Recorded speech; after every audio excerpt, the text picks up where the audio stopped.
Hello అండి. జీవితంలో ముఖ్యమైనవి ఏంటి? జీవితంలో ముఖ్యమైనవి 2.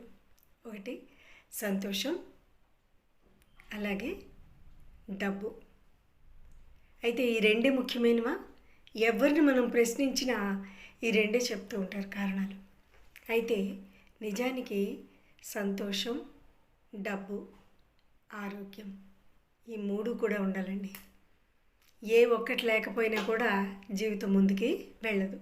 కానీ మన చుట్టుపక్కల ఎవరిని ప్రశ్నించినా కూడా వాళ్ళు చెప్పేది ఏంటంటే సంతోషం, డబ్బు ఈ 2 ఉంటే చాలు. డబ్బుతో సంతోషం వస్తుంది కాబట్టి డబ్బు ఉంటే చాలు. లాస్ట్ అదనమాట. అయితే ఆరోగ్యం కూడా చాలా ఇంపార్టెంట్. కానీ ఇన్ని చెప్తూ ఉంటారు కానీ అందరూ ఒకటి ఏంటంటే మన చుట్టుపక్కల ఉండే వాళ్ళలో చాలామంది నిరాశ, నిస్పృహలతో ఉంటారు. ఎందుకు అలా ఉంటున్నారు? దానికి కారణం ఏంటి? నిరాశ, నిస్పృహల్లో ఉండడానికి కారణం ఏంటంటే వాళ్ళు ఏవైతే చెప్తారో